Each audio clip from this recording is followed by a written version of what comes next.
The exhibit is a collection of images, advertisements from the late 1920s to the early 1950s of tobacco ads from a variety of companies. Beginning in the mid-20s, tobacco companies understood that the public was becoming concerned about the health implications of smoking. Prior to this time, there were a few rare cancers known to be associated with tobacco, but by the 1920s and 1930s, the lung cancer rate is skyrocketing, and people start finding all kinds of filth in tobacco: arsenic, lead, diethylene glycol, other poisons. In the United States itself, at the end of the 19th century, a third of the entire federal revenues were from tobacco taxes. So tobacco has been a huge source of revenue for states throughout the world, and that's one of the main reasons governments are so reluctant to take any reasonable steps to halt the epidemic.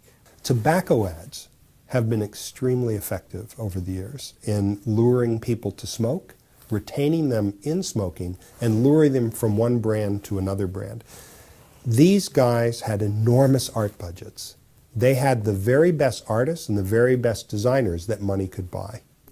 Some of the themes that we have in the exhibit, and there are a series of them. One of them is the image of the doctor. Many famous movie stars and athletes were portrayed specifically. This individual, Ronald Reagan supports, Joe DiMaggio supports this cigarette or that. With doctors, it's never a specific individual, but they come right out of central casting. They're wise, they're humane. As a matter of fact, the images show the doctor in the very best possible light. That's why organized medicine didn't object. Very few physicians at the time saw this as an evil or a danger. And by drafting off of medical authority, the cigarette companies seek to reassure the public that their product wasn't dangerous, even though it was, and they knew it to be so at the time. The industry was definitely tailoring its campaign to whatever the hot worry issues were. So in the 19th century already you had people like President Grant dying of throat cancer from smoking a pipe. And so throat cancer was recognized as it was called, a tobacco cancer or a cancer of smoking. And that's one of the reasons the throat was focused on early, this idea of a T-zone, throat and taste. The industry also talked about things like toasting. You know, we toast our tobacco, and that's because some people had worried about tobacco as a cause of tuberculosis, and the idea was that toasting was like sterilization, and so we sterilize our tobacco so it's free of germs. One of the other devices they used was tread on the public's belief in science. This was a time before the skepticism of today about science. You know, science during this era was, Buck Rogers and beyond. People looked towards the future very optimistically. It was before the atomic bomb, for example. So the cigarette industries understood this authority. So they used pseudoscience. You might see somebody who's obviously a scientist sitting with the cigarette looking through a microscope, or a scientist with an early space program motif behind them, or a scientist with a laboratory behind them. And very often they quoted scientific studies that were completely invalid. Often they were paid for by the industry to make a specific point rather than to ask a question.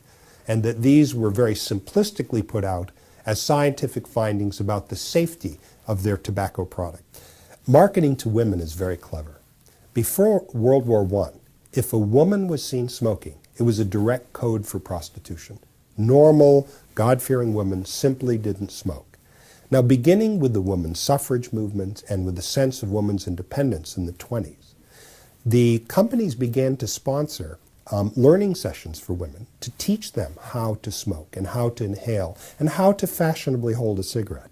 So by smoking, you're going to stick it to your husband or stick it to your father or whatever, and this is a sense of your freedom. In the 20s, they had this wonderful, I say in the sense that it brings wonderment, reach for a lucky instead of a sweet, directly looking at women's waistlines. If you don't smoke, you're going to eat more. And this is a common theme in advertising through the years, although there it was very clearly articulated. Now, beginning in the 30s and 40s, it became very fashionable, and women are often shown in very elegant poses, looking like movie stars, holding cigarettes in a very sophisticated way. When I asked my mother why she began smoking, Oh, it was the sophisticated thing to do. The tobacco industry has an unusual marketing problem. People begin using their products, begin smoking, when they're teenagers or young adults. Nobody essentially as an adult begins smoking, very few. You might entice an older adult to change to your brand, but you're not going to start them smoking. So a lot of ads, even today, are aimed at starter smokers because that's the lifeblood of the profits of the tobacco industry. Now in these days, you would actually have pictures of young teenagers and saying, gee, I like this cigarette better than that cigarette. And they're often, playing sports or at a party or something that would indicate a happy time and that their happiness is contributed by smoking. Santa Claus was in literally dozens and dozens of tobacco ads, including some wonderful ones where Santa is sitting there puffing and blowing great streams of smoke out. This is clearly targeted at a youthful audience. When you look at how overtly hucksterish that era was, from the 20s to the 50s, to realize, although that's obviously false, what's going on today is no different.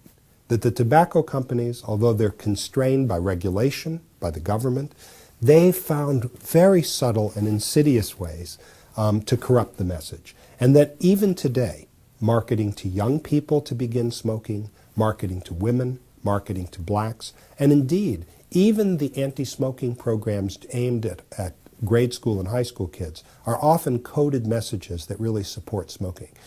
You have the effort to promote smoking in Africa, in the former Soviet Union, Latin America, and of course China, Asia in general. This is where the big market is because a lot of the American consumers have realized what the hazards are and smoking rates are on the decline.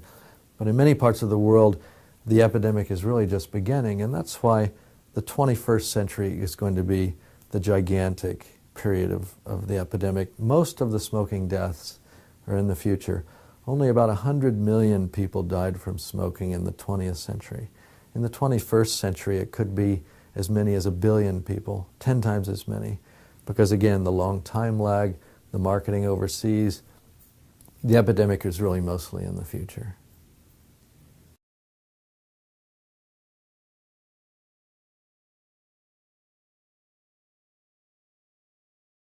You probably wash your hands several times a day. At least we hope you do. These days, hand washing is common practice for everything from food preparation to performing surgery.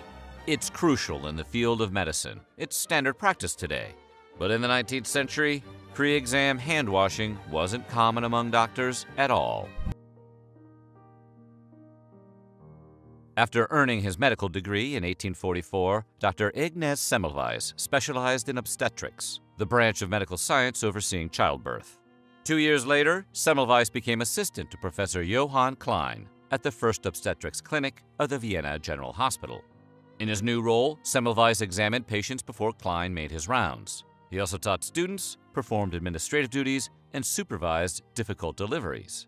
He was sort of the chief resident of his hospital at the time, and it wasn't long before Semmelweis noticed a troubling pattern at the Vienna General Hospital: high maternal mortality rates. There were 2 birthing wards at his hospital, the midwife ward and the physician ward. At the time, midwives were starting to be replaced by doctors in most birthing rooms. Their advanced training and techniques were supposed to be an improvement over traditional midwives. But Semmelweis noticed higher mortality rates among women who had physician-assisted births than those assisted by midwives. The physician ward's maternal death rates climbed as high as 18% and never fell below 13%. On the other hand, mortality rates remained around 2% in the midwife ward. Semmelweis wondered why the old-fashioned midwives saved more lives despite the fancy new techniques that doctors employed. He launched an investigation into why physician-assisted childbirths resulted in more deaths and was startled by what he found. A 19th century hospital wasn't such a great place to give birth. The primary cause of the high mortality rate in maternity wards was a disease known as puerperal fever. Better known as childbed fever, the disease caused abdominal pain, fever, and delirium. Some expectant mothers took to calling it the doctor's plague. Patients would often lie on their back, appearing listless. Other symptoms included labored breathing, a white tongue, and a pulse as high as 140 beats per minute. Nausea and vomiting weren't uncommon. But worst of all, puerperal fever was often fatal. Semmelweis did what every good scientist would do during his investigation into the high mortality rates. He began collecting data. After a few years, the data supported his suspicion. Physician-assisted births led to higher mortality rates. And the same thing was happening in other hospitals in America and Europe. Women were 20 times more likely to die while giving birth in a hospital, while home births typically resulted in a less than 1% mortality rate. It may seem strange to think about now, but doctors often began their day working in the autopsy room. After working there barehanded, doctors went straight to the maternity ward. And on the way, they did not stop to wash their hands. Semmelweis thought exposing pregnant women to cadaverous matter was the cause of these puerperal fever infections. His assessment was dead on. Midwives never did autopsies, but both doctors and medical students did them regularly. The evidence implied physicians might have been responsible for spreading the disease. Semmelweis eventually concluded as much. Doctors played a crucial role in causing the infection. So he decided to test his theory by instituting a hand-washing procedure in the maternity ward. In the late 1840s, Semmelweis put his theory to the test. He asked physicians and students to wash their hands before performing autopsies and regular exams. The doctors used a chloride lime solution to clean their hands. It was a strong disinfectant, created from treating slaked lime with chlorine. The 19th century equivalent of using a powerful bleach soap, its base components are still used in laundry detergents and bleach today. With a new hygienic practice in place, the test saw immediate positive results. Semmelweis's hand-washing protocol worked. The death rate plummeted to 2%, closer to the mortality rates in the midwife ward.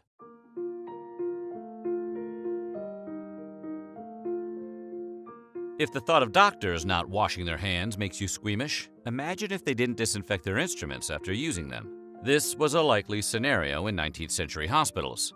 Many physicians didn't accept the germ theory of disease at the time. Bloody aprons and frocks were signs of experience among surgeons. There was simply no concept of germs or the role poor hygiene practices played in spreading infection. Author and medical historian Lindsay Fitzharris told The Atlantic in 2017, "Doctors never washed their instruments or their hands. The operating tables themselves were rarely washed down. These places became a sort of slow-moving execution for the patient because they would develop these post-operative infections that would kill them, sometimes within days, sometimes within months." While he did prove the mortality rate dropped as soon as doctors began washing their hands regularly, it didn't exactly sit well with other medical professionals. Semmelweis met opposition when he brought his findings to his superior, the dirty Professor Klein. Like many doctors of the time, Klein subscribed to the miasma theory of disease, in which people believed foul odors or bad air. Miasma, as we've covered in other videos, were the primary causes of disease. This theory saw wide acceptance until Louis Pasteur demonstrated the existence of disease-spreading germs. Joseph Lister followed in Pasteur's footsteps, developing the idea to sterilize surgical instruments and use carbolic acid as an antiseptic for surgery. After that, the germ theory took hold, and miasma went out the window. Even in the face of overwhelming empirical evidence, the medical community summarily dismissed his findings.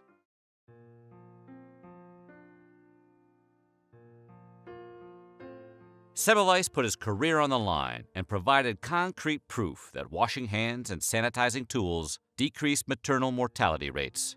But Victorian doctors were having none of it. Washing their hands between every patient was simply too much work. Hospitals would need to be rebuilt and redesigned. But there were other reasons too. Maybe it's because he waited 14 years to publish his findings. Perhaps it's because his peers felt insulted. Or maybe he simply wasn't as established as other doctors of the time, so they dismissed his vital research. Whatever the reason, his plea to get physicians to wash their hands fell on deaf ears.